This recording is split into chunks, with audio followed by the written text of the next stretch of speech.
So I had no idea. I had no idea that dang, I missed the track. Track's all I really want to watch. That's all I really honestly care about. No offense. But dang, man, I wanted to watch the track too. I want to watch the track. Hey, but welcome back. Welcome back to the two-man front. Thank you guys for joining us tonight. It's gonna be a first of 3 episodes this week because we missed you guys that much. We want to do it for you guys 3 times, right? So thank you guys for joining us again. We are back. We are refreshed. Football is officially starting tomorrow with the Hall of Fame game, and we might even pick that game, even though it's not. It's not. I didn't really put it in the cards today, but we're going to be talking about that. But again, yeah, welcome to the two-man front. We really appreciate you guys coming and watching us tonight. We got a packed full show of some really great topics tonight. Don't forget to subscribe to our YouTube channel. Please do subscribe to the YouTube channel. We really would appreciate that. Leave your comments below. We love when you guys leave comments. Leave your comments below. We want you guys to engage with us. The show's a lot more fun and it's a lot more engaging when you guys engage with us so we can go back and forth, a little bit of banter. There's nothing wrong with that with you guys and us, those who are watching. What do we got on top for today on the rundown? Let's see what we got today. Again, summer QB contracts. We had a lot of big signings this year. Oh, this summer. It sounds like it feels like a year. A lot of big summer contracts this year. And then, of course, the NFC East. Of course, you want to start with the hottest, probably the most controversial, and of course, Fog's division. The NFC East preview. We'll get his take on that. I'll give you my take on who's going to win. And we have some really fun over and under. Should be a lot of fun today. Fog, it's been a long time, man. How you been? I'm doing good, man. Doing good. Enjoying. Got to enjoy the summer more so this year than I did last year. So it's been fun. I realize. Hey, look. I'm not mad at you. I'm happy for her. Actually, I'm really happy that you were able to enjoy your summer last year. I know last year's summer for you was a lot. A lot going on, but I'm glad you and your young boy, Young Fog, were definitely able to enjoy this year. It seemed like you guys were. I'll catch you guys on Facebook, so that's great, man. Awesome. I want to talk about the Olympics. The Olympics are going on right now. I literally forgot track and field was today. That's all I really watched the Olympics for. And you were telling me that Sha'Carri Richardson, no, you know what? I'm looking it up now, and it might I don't know. It might have been from. It wasn't the Olympic Games. It was the World Championship, probably, right? Yeah, the World Championships. That's what I thought. That's what I thought because I knew. I said, I think the track didn't start till like Thursday. It's supposed to. Well, no, I think a lot of this stuff is it supposed to start tomorrow. I feel like it's supposed to start tomorrow. Yeah. I know a lot of the events. I'm off next week from work, so I got the kid, and I know a lot of the track and field events are running throughout the course of next week. Okay. Yeah. I think the track and field events, track and field, and obviously basketball is running through next week as well. I think gymnastics is always first. It's a big ratings booster or something like that. That's what I was told. Mm-hmm. So that's going to be tomorrow. I think that's done. I think that's finished. But yeah. I'm looking forward for the track. I'm looking forward to that. It's one of my favorite events of the Olympics. So, but again, we got football starting. It is starting officially tomorrow. Obviously, it's light. It's the Hall of Fame game. We'll talk about a little bit that later down the line. But first, no, Caleb, you can't play. Yeah, we're not yet. That makes the game pretty much pointless at that point, right? But first, let's talk about summer quarterback contracts because a lot of guys got paid, especially in this graphic right here. Tua got paid. Brock Purdy's looking to get paid. Brock Purdy, if honestly the Niners were pretty smart, they'll do it sooner rather than later. Because if he has another a great year this year, right? He can be asking for a lot of money. T-Law got paid. Dak's always trying to get paid. It seems like every year he's in a contract battle with the Cowboys. And then, of course, Jordan Love, your boy, just got paid a couple days ago. But I want to take a look at some numbers real quick before we talk about the question about who was most deserving, Tua, T-Law, or Love. Those are the guys who all got paid. and I have this graphic up for us right here. So we have Trevor Lawrence getting paid $55 million. You see his numbers across the board, very just light numbers, nothing crazy numbers, but just give some context of what he's done. We got Joe Burrow on there, right? Just kind of give you some context. Joe Burrow got paid a couple years ago, $55 million. He's getting paid for a year. Jordan Love a couple of days ago got paid $55 million. Then you see his numbers right there. And Tua might be a little cut off. Let me see if I can get that out the way. I can't, but he's getting paid $53 million. You see his stars, you see his winning record and his playoff record in the whole nine. So, Fog, I ask you real quick, out of all the quarterbacks who got paid between Lawrence, Jordan Love, and Tua, which one of these guys was most deserving of their contract? I told you, you're gonna hate. You're gonna love this answer. I hate giving this answer. I gotta go with Tua, and it's annoying as hell because if I look at the three, first of all, I think Trevor Lawrence is probably the most undeserving. I don't think he is. Wow. I don't think he's the guy. I really don't. And numbers are backing it up. We'll see what he does this year. But again, when you look, he's gotten better. But if you look at his second year, kind of like Tua's second year, they really took off. But then they kind of came back down to earth. Now, Tua coming off of injuries and looking the way he did last season in that offense, I don't think there's a market for Tua. I think Miami could have waited and let him play out this year. But you want to lock in your quarterback. He has shown that he can operate in that offense. He has shown that he can function, and you've got the weapons there in Jalen Waddle and Tyreek Hill. You drafted that kid, I think Jalen Wright from Tennessee, who I think is going to be a fantastic running back and work well in your guy. That was McDaniel's system. Yep. Yeah. So I really think that Tua is the guy that was most deserving because he's got the pieces there. He's shown growth. And again, not for nothing, even with his injury history, he still fights through it. And, he's put up the numbers. I think, like I said, Lawrence, I wouldn't have paid him. And Jordan Love, I think Jordan Love is a guy that I don't know if you could have waited. I know you were talking about it, that you think the Green Bay could have waited and should have waited, because I agree. It's too small of a sample size, and it's just 1 year of him. Mm-hmm. But I think because of those last 10 games and the playoff win against Dallas, I think if Jordan Love has another good season this year, they might have been in trouble, and they might have wound up paying even more to try to keep him, because I think the demand for Love would have been there more than it would have been for Tua. Yeah, I mean, I'm going to agree with you. I agree with most of what you said. I think Tua is the most deserving. At first, if it wasn't Tua, it would have been Trevor Lawrence for me. I think Jordan Love is the least deserving because he has the smallest sample size. Because I feel like I understand it's a what have you done for me lately league, but I didn't realize it was just like within the season, right? Mm-hmm. You got to remember that Jordan Love, his first 7 games were kind of meh. Yeah, right? First 6 games, the first 6 games sucked. He started, I think, first 2 games he looked really good, and then it was like the next 4 were horrible. Yeah, and that's one of the reasons why I probably would have waited with him. I understand what your angle is. I understand you kind of just get it out of the way now. You had your guy. You saw what he did. He won a playoff game, right? Tua can't even say that. I believe Tua has only won the playoffs. Trevor Lawrence can say that. Trevor Lawrence can obviously say that, but Jordan Love can say that as well. Last year, he won a playoff game in Dallas on the road. So that's just after being down at halftime, he brought that young team back. Of the 3 quarterbacks, I think Jordan Love is playing with the least talented roster. Yeah, no question. Okay, I think about it. I would. You don't think Trevor Lawrence is playing with the least talented roster? Well, last year they did.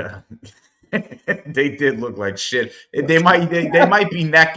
They might be neck and neck. I think if we do that, this is where coaching is important. I think Jordan Love's got the better coach. No, I definitely, I don't know what happened to my internet there. I definitely agree with you with that. I do think Tua, I will say Tua is most deserving because of his resume. The numbers right there, I think, speak for himself. You kind of took the words out of my mouth. I think he fits exactly what the Dolphins want to do. Mm-hmm. And Josh McDaniels, I'm not joking that. Mike McDaniels wanted him. He wanted Tua because he felt like Tua was the best guy. He's the best guy for his offense. Not the most talented. He's obviously not as talented like as Trevor Lawrence in terms of measurables or Jordan Love. But in terms of what he means to that offense, right? I understand why they paid him. I get it. And also, let's not forget the Dolphins were in first place at one point last year. They were like 9-3 in December, something like that. They were 9-3. They were they had an epic collapse. Well, the injuries, like they were the most injury riddled team last year. I mean, it was doomsday for them. It really was. It was pretty bad. They lost their both edge rushers. I believe they lost their right tackle. I believe they lost their center all in the month of December. Like so I understand the collapse that people are talking about, but they lost so many key guys. Like it was, and I think Tyreek Hill got hurt at one point, so he wasn't even the same, right? So I mean, I kind of throw him a mulligan a little bit there. Look, I think Trevor Lawrence deserved it because of what he's meant to that team, what he's meant for that franchise, what he's meant for that community. I understand there's a lot of polarizing opinions on Trevor Lawrence because he hasn't really lived up to the hype that the unreachable height that people put on him coming out of Clemson. But I feel like he's done what he's needed to do to prove that he's a franchise quarterback, in which he is. And look, outside of Green Bay, both these teams, Trevor Lawrence and Tua, who was the last franchise quarterback for them anyway? Like people are complaining, like people are acting as if franchise quarterbacks grow on trees, as if both these teams have had franchise quarterbacks year after year after year, which is just not true. Like Mark Brunell was the last one for the truck. I was going to say, yeah, Mark Brunell might have been the last effective quarterback in Jacksonville. You can make the argument that history. You can make the argument maybe David Garrard, maybe Byron Leftwich, but those guys were like bridge guys, right? They didn't really last. And then Dan Marino was literally the last effective franchise quarterback in Miami. So man, we gotta chill, with the outrage with Tua and Trevor Lawrence.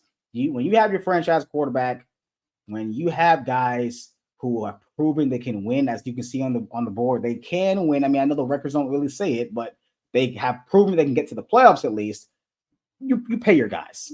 You have to pay your guys. So I think Tua and Trevor Lawrence are definitely the most deserving. I don't buy Jordan Love, but I understand why they did it. I get it. I understand why they did it. Who's next? Who's next to get paid? Who's next?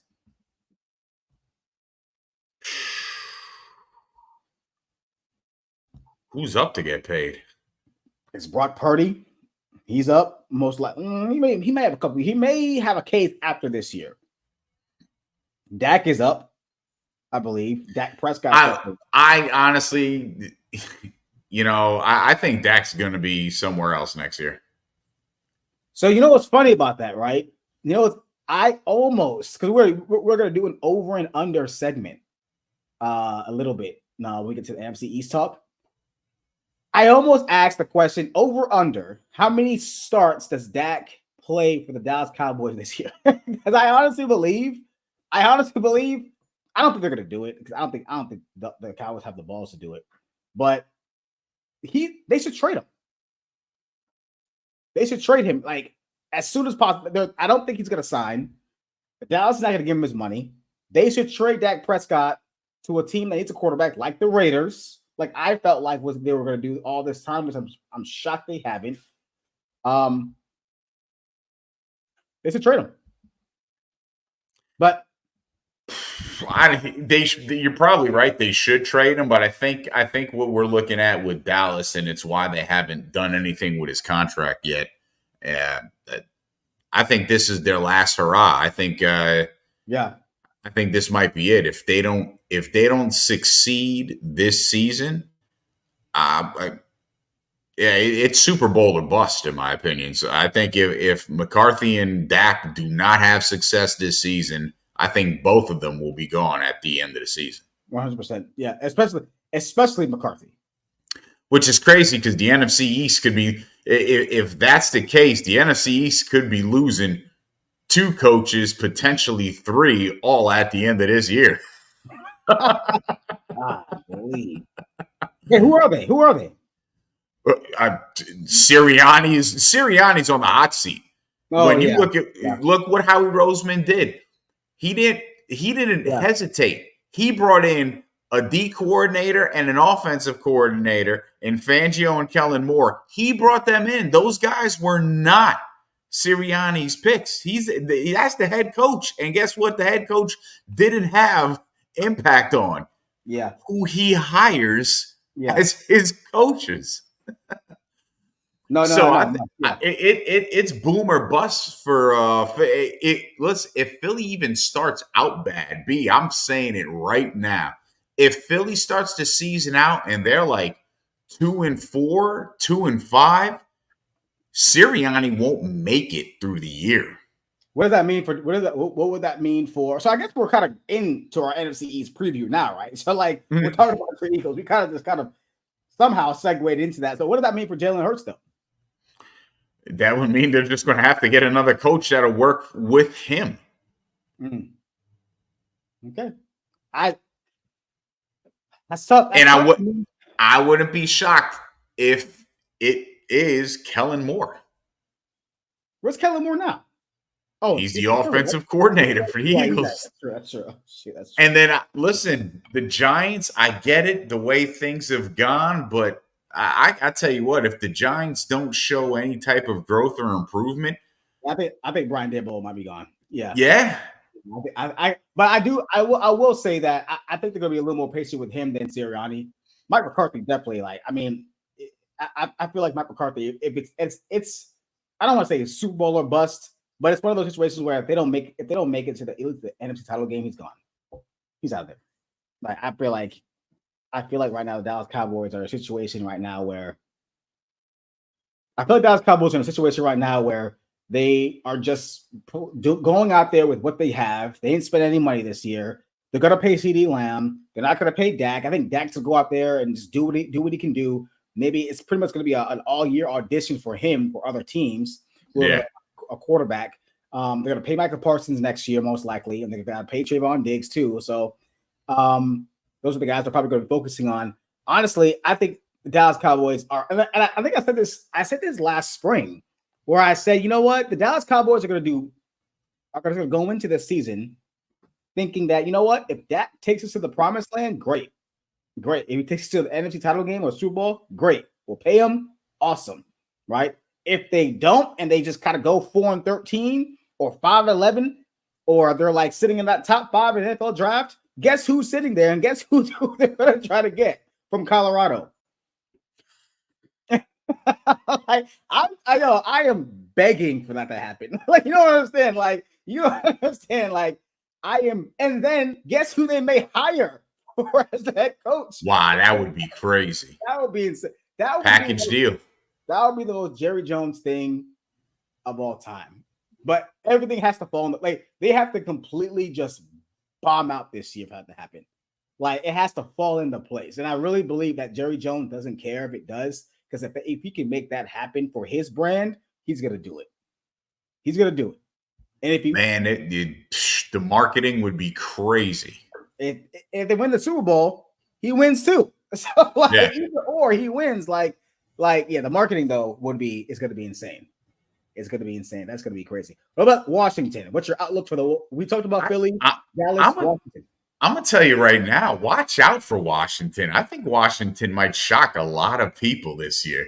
I would not be surprised if Philly should win the division. When you look at that team top to bottom, what they've got there offensively and defensively, there is absolutely no reason they shouldn't win the division. Dallas and Washington are the 2 teams, in my opinion, that could finish second. That's how sneaky good I think Washington has the potential to be this year, B.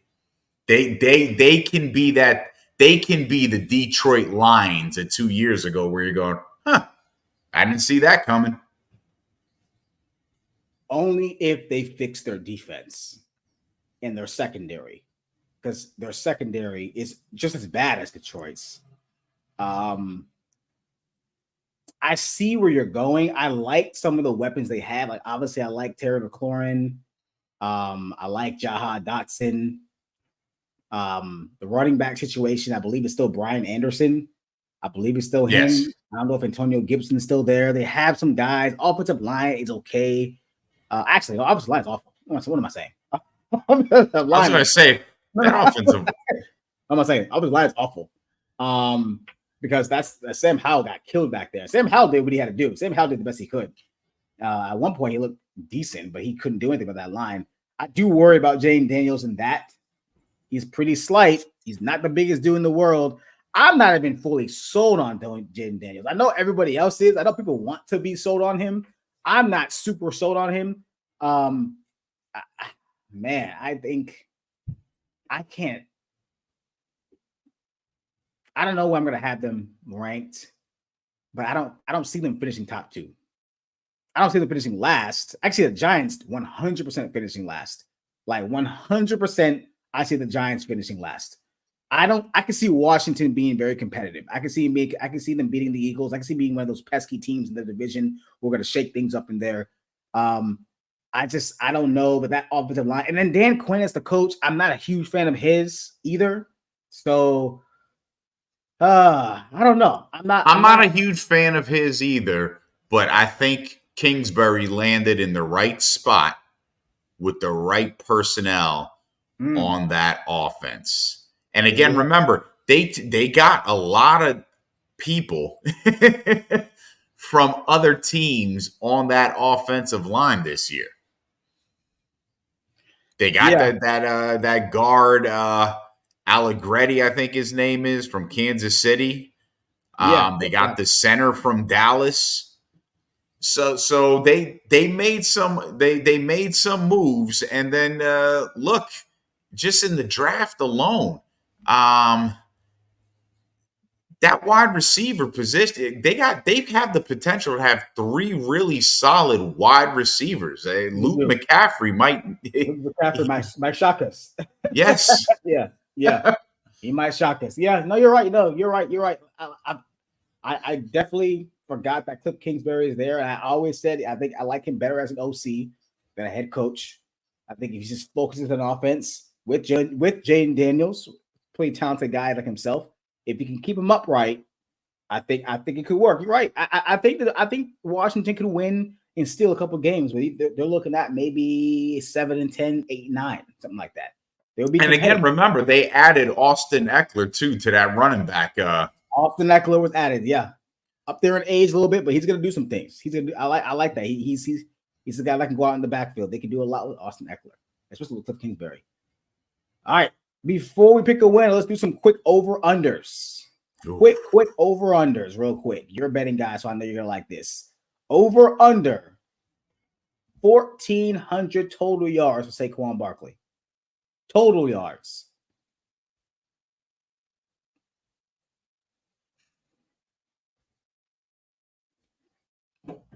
I think he's only done that. Wait, no, I think he's done that twice in his career. I think he's gone over 1,400 twice. In his rookie year, I believe it's third or 2022, was it? Yeah, third or when he came back when he was 2 years removed. Yeah. Yeah. I'm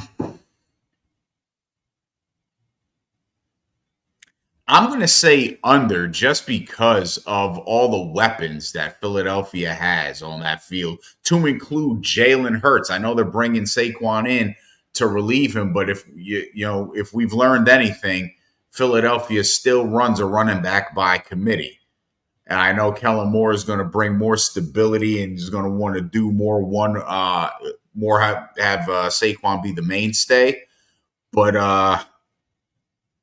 I'm gonna take the under just because of Hurts, Devonta Smith, and AJ Brown. Okay, so under. I was gonna say slightly under as well. I was looking at 1250, 1300. If he does that, the Eagles are going to the playoffs, and Sirianni's gonna keep his job. Mm-hmm.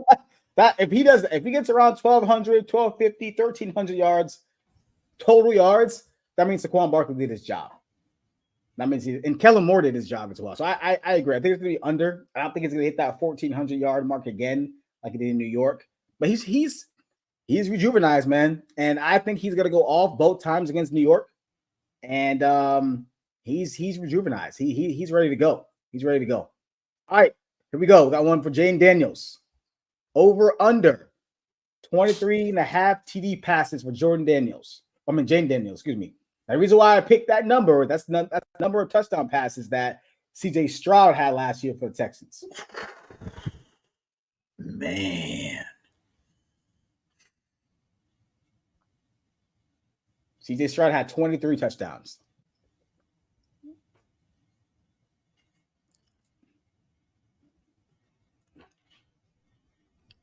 Oh, damn, that's a tight number, man. I'd say push. I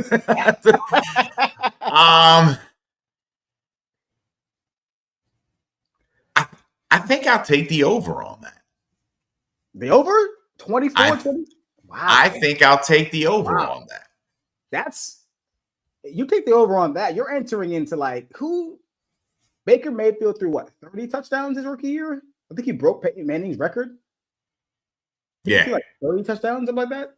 So you're looking at somewhere around that 25 to 30 range. I don't think it. No, I think I think in all honesty, I'm looking at between 21 and 24 or 25, somewhere around there.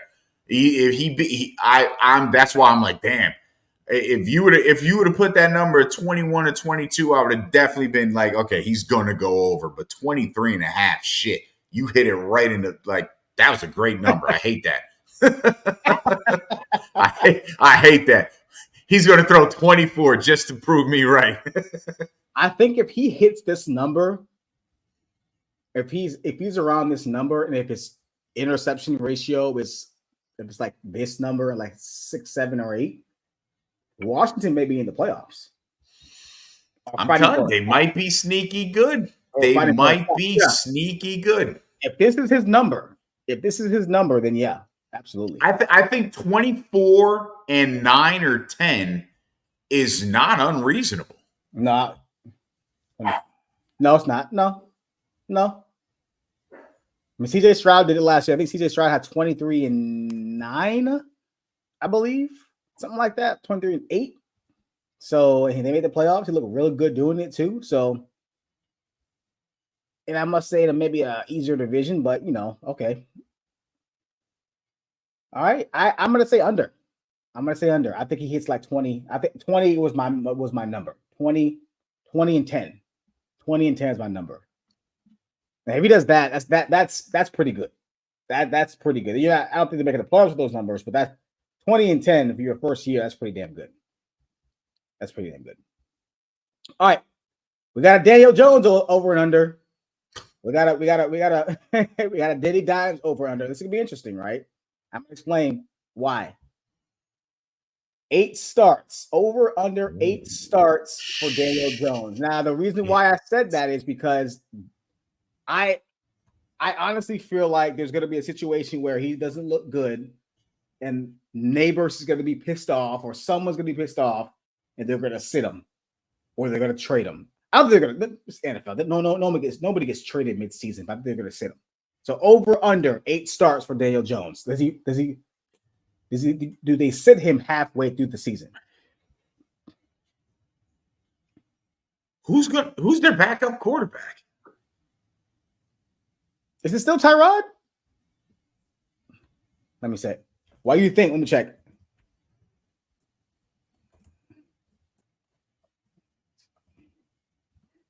I thought it was still Tyrod, but I could be wrong. Maybe Tyrod went somewhere else. But I swore it was Tyrod Taylor. It is. Oh, it's Drew Lock. Drew Lock is their backup quarterback. Drew Lock and the all-time great Tommy DeVito.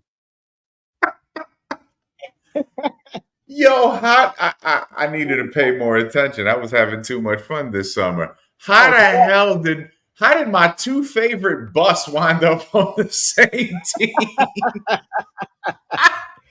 Tyrod actually plays for the New York Jets. I just realized that. Holy shit. My two favorite busts. I remember everyone. Drew Lock. I'm like, no. And I was one of those guys. I thought Drew Lock was going to be a guy. He's ass. So hey, look. Maybe this is a fresh start for Drew Lock. Maybe Brian Daboll is so desperate he needs to do something, right? He's got to do something. Do they bench Daniel Jones mid-season because he's playing so bad? Damn, or the Giants would have to really be shit in the bed. Or the team is just that bad, and they just need a spark. I'm gonna take the over on that. Okay. I'm gonna take the over on that. I think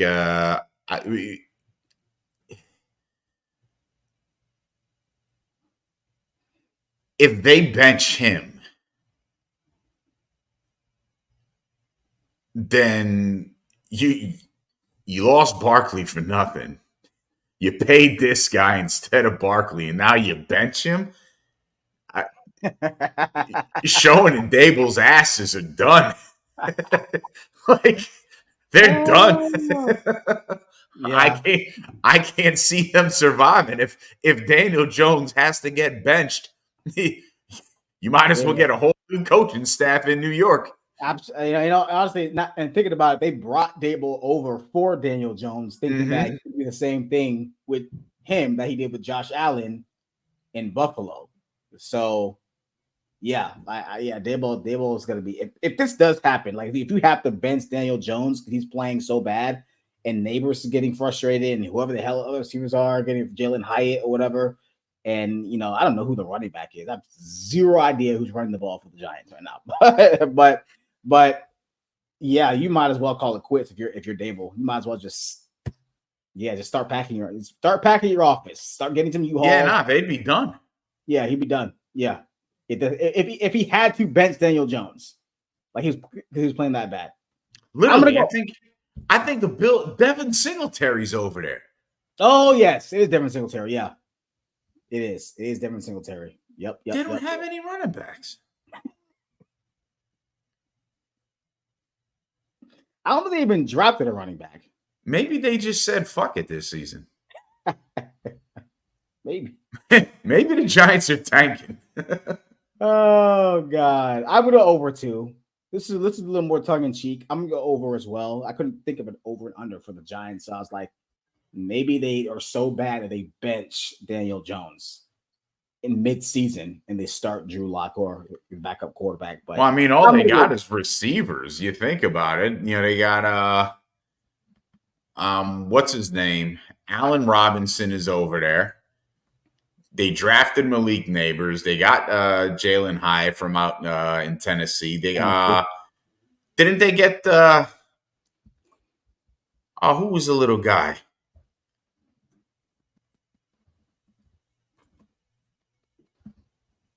I don't know. From Kentucky, the little wide receiver from Kentucky. Oh, they got a DB. Wan'Dale Robinson. Oh, okay, from a few years ago. Yeah. This year they drafted Malik Neighbors from the first round. They got Tyler Nubin, who I do like as safety. Drew Phillips, Theo Johnson State. They got a running back named Tyrone Tracy out of Purdue. No clue who that is. The Giants are cooked. But you know what? I did not like the drafting of Malik Neighbors. I don't know why they did that. I would have drafted Joe Alt when he was sitting right there. I believe he was sitting there. I want to say he was sitting there. He was, right? Yeah, he was sitting there. But here we are. So we both say over 8 starts. Okay, over 8 starts. Okay. Because, like I said, if that's the case, then if he doesn't make first, I think if he gets benched at 10, like week 10 or 11, they're saying, hey, we're benching him. Daboll better be catching the next flight back to wherever he lives. Honestly, If he gets benched, that means at week 8 they're sitting at like what? 2-6. Yeah. 3-6, 3-4. Listen, I think they're going to be drafted in the top 5 this year. So yeah, I do too. I think they'll be right back in the top 5 this year. Yeah, I do. I do too. All right, next one. Little vintage. Over under Zeke. 8 rushing TDs for Zeke Elliott. Last year in New England, he had 3. This past 2 years ago in Dallas, his last year in Dallas, he had 12. So over under 8 rushing touchdowns for Zeke Elliott. I'm going to give you my number. I'm going to tell you why they need this number. New England wasn't a good fit for him. It just wasn't a good team. And when Cam went there, Cam should have sat out the season, rehabbed himself, and try to play somewhere else rather than just going to New England to try to prove himself. Yeah. I'm gonna take the under on Zeke. I think 8 is definitely doable, but I'm gonna take the under because I just don't think he's got it left in him. Okay. And I don't think he's going to get enough opportunity. No, he's the every down back there now, right? Isn't he? I don't know. I don't know if I know the guy I like, the little guy from K-State, Deuce Vaughn is there. He's supposed to be getting some carry. But I feel like I want to say Zeke's still gonna be that guy. Zeke's only 29 years old, man. He's not young. I mean, he's young. He's young. Obviously, he's young for. But he's taking a beating. The carries. His first 3 years, the carries were wild, right? He was on pace for his first couple. Like, he didn't get hurt in 2017 because he missed the last 7 games, right? Yeah, because he got hurt. And he almost ran for 1,000 that year too. He would have eclipsed 300 yards or 300 attempts 4 years in a row. And the only reason why he didn't was because he got hurt. Look, I think I'm picking the over. I think he's gone over 8. He has 4 years of double digits. I'm thinking the over. I think he hits 10. I think he's gonna be the short yardage guy. I think he has a nose for the end zone. And if he does that, if he does have 10, if he has 10 touchdowns, that bodes well for Dallas because that's telling me they're running the football, right? They're running the ball, and something that they wanted to do a little more last year under Tony Pollard, but kind of couldn't because Tony Pollard's not an every down back. So I've always said I don't know why they got rid of Zach or Zeke. I don't get it. I didn't understand that logic at all. I'm gonna say over. I'm gonna say he gets 9 to 10. And if he does that, I think the Cowboys will actually be in the playoffs. If he doesn't, I think it'll be a difference of them not being in the playoffs. If he gets under 8, because I think he can get 8. I think he can get 8 in his sleep. I think 7 or 8 is definitely possible. But you're right. I think if he gets 10, or more, yeah, they're definitely a playoff team. Yeah. Yeah, I think if he gets 10, that's gonna bode well for Dallas, honestly. And honestly, I don't know how many yards he's gonna get. I don't think he's gonna get that many yards. I don't think he may not even hit 1,000. Because when he got 12 a few years ago, 2 years ago, he didn't hit 1,000. He had 876, but still had 12 touchdowns in 14 games. He missed some games that year, right? So Zeke clearly has a nose for the end zone. He only started 5 games last year. He played he appeared in all 17. So definitely, like, he wasn't a good fit. I think Dallas is definitely where he wants to be, where he needed to be. I think he can get 9 to 10. And if he does, that'll bode well for Dallas. But the issue with that is it destroys my master plan of Dion and Shador coming to Dallas. Because I'm honestly, you don't understand. I am hoping Dallas just shits the bed so bad. You understand? I'm so serious. And I honestly feel like that might be what they're talking about behind closed doors. I want them to be bad so bad. I want them to be like, they're not going to go 0-17 or whatever. But I want them to get the number 1 overall pick. pick Shedeur and lure Dion away from Colorado. And you have Shedeur and Dion in Dallas. Oh my God. Like that would just be must-see TV. Like that would just be amazing. I would thoroughly enjoy that. Just for as a fan. As a fan, I would thoroughly enjoy that. But all right, all in all, Fog, who wins? Who wins your division? Who wins the NFC West? Oh goodness, NFC East. Excuse me. That's where Sirianni's going out west. If they don't win, if the Eagles don't win that division, I'm going to take Philly. They got the best roster, hands down.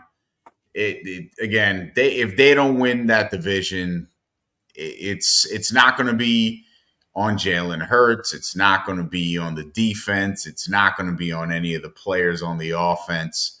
In all honesty, it's going to be on Sirianni, and this is an offensive-minded coach. This is a guy who got Frank Wright's stamp of approval, and he went in there, and it just doesn't seem like he's an X's and O's guy, and it's just going to be Kellen Moore that's going to be running that offense, and he's just going to be sitting there watching it. And he's going to be the scapegoat. Even if Kellen Moore's off, I'm not happy about him being OC there. But even if Kellen Moore's offense doesn't work, Sirianni's the one that's getting fired, not Moore. Yeah, we're on the same page. It's Philly's division to lose. It really is. I think all the other teams have such major flaws. Washington's going through a transition together, rookie quarterback. Dallas is doing just whatever they're doing. It seems like Dallas is trying to tank, but they can't because they have a pretty good team, but they can't tank. And then New York is just in shambles, right? They're just getting ready to clean house here. They're going to be picking in the top 5, like we both said this past in the 2025 NFL draft. And it's Philly. Yeah, so it's Philly, right? It's Philly's to lose, and if they don't win it, yeah, heads are going to roll. Like Sirianni's going to be gone. Kellen Moore possibly could be new head coach.